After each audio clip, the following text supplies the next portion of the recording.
మనకు కొటేషన్గా కనిపిస్తూ ఉంది.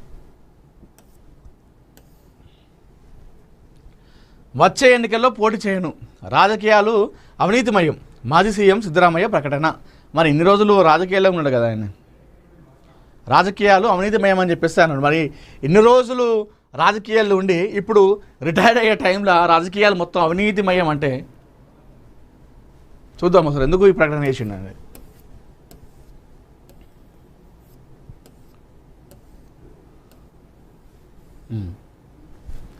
కర్ణాటక మాజీ ముఖ్యమంత్రి సిద్ధరామయ్య ఎన్నికల రాజకీయాలకు వీడ్కోలు పలుకుతున్నట్లు ప్రకటించడం రాష్ట్ర రాజకీయాల్లో సంచలనంగా మారింది. 28 కర్ణాటక అసెంబ్లీ ఎన్నికల్లో తాను పోటీ చేయబోనని స్పష్టం చేసిన ఆయన ఇకపై ఏ ఎన్నికల్లోనూ పోటీ చేయకూడదని నిర్ణయించుకున్నట్లు వెల్లడించారు.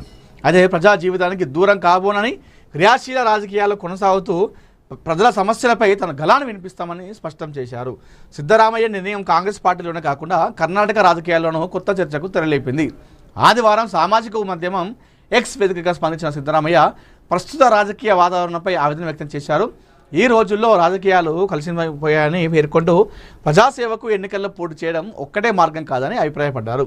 ప్రజల కష్టసుఖాల్లో అండగా నిలుస్తూ వారి సమస్యలను ప్రస్తావించడం ద్వారానే ప్రజాసేవను కొనసాగిస్తామని తెలిపారు. మరి ఇన్ని రోజులు అదే ఆ రకంగా చేస్తే బాగుండేది సిద్ధరామయ్య గారు.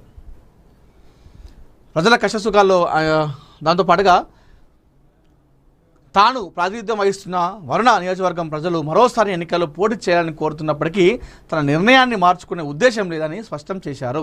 ప్రజల ప్రేమ ఆదరణ జీవితాంతం గుర్తుండిపోతుందని పేర్కొంటూ అధికార పదవులు శాశ్వతం కావని, ప్రజల విశ్వాసమే నాయకుడికి అతిపెద్ద సంపదని వ్యాఖ్యానించారు. సుదీర్ఘ రాజకీయ జీవితంలో శాసనసభ్యుడు, ప్రతిపక్ష నాయకుడు, ఉప ముఖ్యమంత్రి, 2 సార్లు ముఖ్యమంత్రిగా పనిచేసిన సిద్ధరామయ్య కర్ణాటక రాజకీయాల్లో కీలక నాయకుడిగా గుర్తింపు పొందారు. సామాజిక న్యాయం, సంక్షేమ పథకాలు, వెనుకబడిన వర్గాల అభ్యున్నతికి ప్రాధాన్యం ఇచ్చిన నాయకుడిగా ఆయనకు ప్రత్యేక గుర్తింపు ఉంది. అందువల్ల ఎన్నికల రాజకీయాలకు ఆయన స్వచ్ఛందంగా దూరం అవుతానని ప్రకటించడం కాంగ్రెస్ భవిష్యత్తు నాయకత్వంపై చర్చకు దారితీసింది. సిద్ధరామయ్య ఎన్నికల్లో పోటీ చేయకపోయినా పార్టీ వ్యూహాల రూపకల్పన, ఎన్నికల ప్రచారం, ప్రజా ఉద్యమాలు, ప్రభుత్వ విధానాలపై తన ప్రభావం కొనసాగించే అవకాశం ఉందని రాజకీయ విశ్లేషకులు చెప్తా ఉన్నారు, అభిప్రాయపడుతున్నారు. 28 ఎన్నికల నాటికి కాంగ్రెస్లో కొత్త నాయకత్వాన్ని ప్రోత్సహించాలనే ఆలోచన కూడా ఆయన నిర్ణయం వెనుక ఉండొచ్చన్న విశ్లేషణలు వినిపిస్తున్నాయి.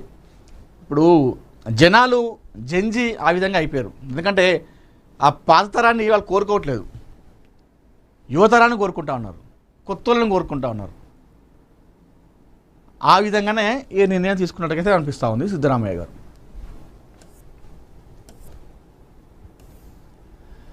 జంజీలకు మంత్రి పదవులు ఇవ్వండి, సీఎం రేవంత్కు బండి సంజయ్ డిమాండ్. మాటలు కాదు, ఆచరణలో చూపించండి.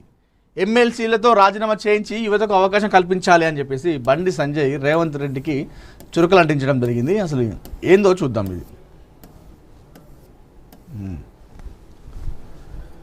తెలంగాణలో యువతకు అవకాశాలు కల్పిస్తామని చెప్తున్న కాంగ్రెస్ ప్రభుత్వం తన మాటలను ఆచరణలో నిరూపించాలని కేంద్ర హోంశాఖ సహాయ మంత్రి బండి సంజయ్ కుమార్ ముఖ్యమంత్రి రేవంత్ రెడ్డికి సవాల్ విసిరారు. నిజంగా యువతకు ప్రాధాన్యం ఇవ్వాలన్న శుద్ధి ఉంటే ఎమ్మెల్సీలతో రాజీనామా చేయించి జంజీలకు మంత్రి పదవులు ఇవ్వాలని డిమాండ్ చేశారు.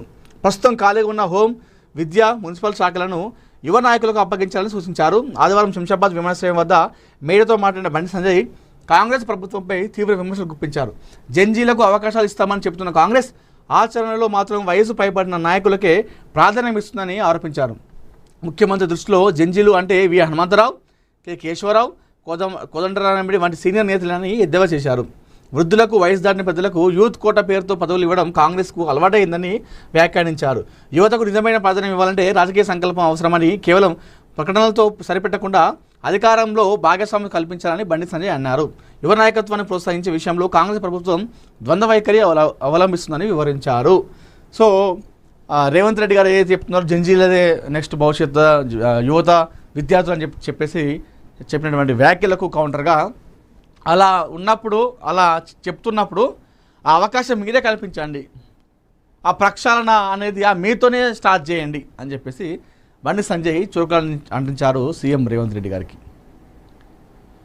మీరు ఆ యువతకు మీరు ఇవ్వండి, ఎట్లాగూ హోము, విద్య ఖాళీ ఉన్నాయి కదా, వాళ్ళకు ఎమ్మెల్సీ కోట కింద తీసుకొని వాళ్ళకు మంత్రి పదవి ఇవ్వండి, మీరే ప్రోత్సహించండి, చెప్పుడు కాదు చేసి చూపెట్టండి అని చెప్పేసి బండి సంజయ్ గారు విమర్శించడం జరిగింది.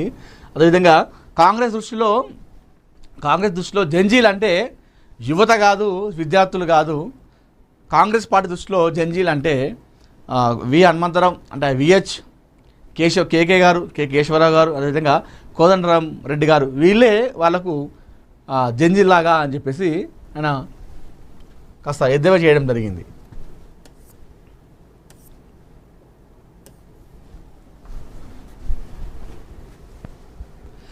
పెద్ది సుదర్శన్ రెడ్డికి గుండెపోటు, డాక్టర్లకు బీఆర్ఎస్ అధినేత కేసీఆర్ ఫోన్, హుటాహుటిన వరంగల్కు కేటీఆర్ హరీష్.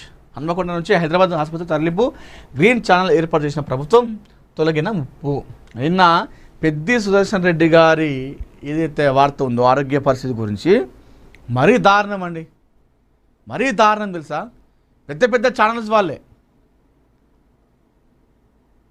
షార్ట్లైట్ ఛానల్స్ వాళ్ళు కూడా పెద్దిరెడ్డి చనిపోయిందని చెప్పేసి ఇచ్చారు. ఇంత దారుణం అది. పెద్దిరెడ్డి కన్నుమూద అని చెప్పేసి ఇచ్చారు. ఇక వాళ్ళు నీతులు చెప్తారు వేరే వాళ్ళకి, డిజిటల్ మీడియా అట్లా వచ్చి ఇట్లా వచ్చి అని చెప్పేసి చెప్తారు. కనీసం ఒక షార్ట్లైట్ ఛానల్లో కనీసం ఇన్ఫర్మేషన్ లేకుండా ఆ విధంగా లేస్తారు.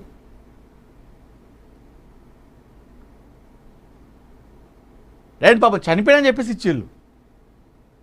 అది చూసిన వాళ్ళకి ఎంత బాగా అనిపిస్తుంది. ఆయన కుటుంబ సభ్యులకు కావచ్చు, ఆయన వాళ్ళ బంధువులకు కావచ్చు, ఆయన అభిమానులకు కావచ్చు, అనుచరులకు ఎంత బాగా అనిపిస్తుంది. నర్సంపేట మాజీ ఎమ్మెల్యే బీఆర్ఎస్ నేత పెద్ది సుదర్శన్ రెడ్డి తీవ్ర అస్వస్థకు గురయ్యారు. హన్మకొండలో తన నివాసంలో ఈ ఉదయం గుండెపోటు రావడంతో కుటుంబ సభ్యులు స్థానిక రోహిణి ఆసుపత్రి తరలించారు. ప్రస్తుతం సుదర్శన్ రెడ్డి పరిస్థితి విషమంగా ఉన్నట్టు తెలుస్తోంది. విషయం తెలుసుకున్న కేటీఆర్, హరీష్ రావు బీఆర్ఎస్ నేతలు వరంగల్ బయలుదేరారు. రోహిణి వైద్యులతో మాజీ మంత్రి హరీష్ రావు ఫోన్లో మాట్లాడి వివరాలు తెలుసుకున్నారు. ప్రస్తుతం పెద్ది సుదర్శన్ రెడ్డి ఆరోగ్య పరిస్థితిపై ఆరా తీశారు. మాజీ ఎమ్మెల్యే పెద్ది సుదర్శన్ రెడ్డి ఆరోగ్యంపై బీఆర్ఎస్ అధినేత మాజీ సీఎం కేసీఆర్ ఆరా తీశారు. ఆయన వెంటే ఉండి అత్యుత్తమ చికిత్స.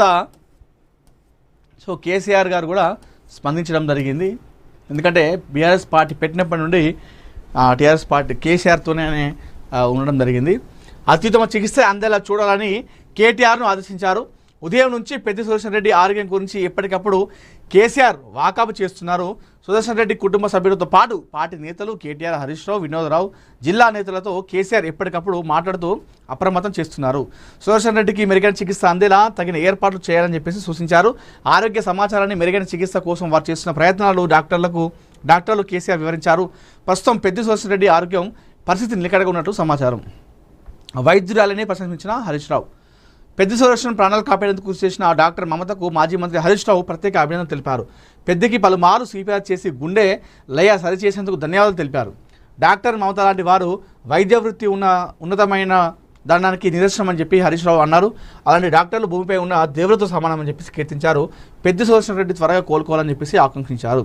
ప్రభుత్వం గ్రీన్ ఛానల్ ఏర్పాటు. మాజీ ఎంపీ బోయినపల్లి వినోద్ కుమార్ ఆసుపత్రి ప్రాంగణంలో బీఆర్ఎస్ కార్యకర్తలతో మాట్లాడుతూ సుదర్శన్ రెడ్డి అన్నింటినీ అధిగమించి ప్రాణాపాయం నుంచి బయటపడ్డారని తెలిపారు. మెరుగైన చికిత్స కోసం డాక్టర్ల పర్యవేక్షణలో హైదరాబాద్ తీసుకెళ్తున్నట్లు చెప్పారు. దీనికోసం ప్రభుత్వం గ్రీన్ ఛానల్ ఏర్పాటు చేసిందని చెప్పేసి చెప్పారు. దీనికి సుదర్శన్ రెడ్డి అభిమానులు బీఆర్ఎస్ కార్యకర్తలు సహకరించాలని చెప్పేసి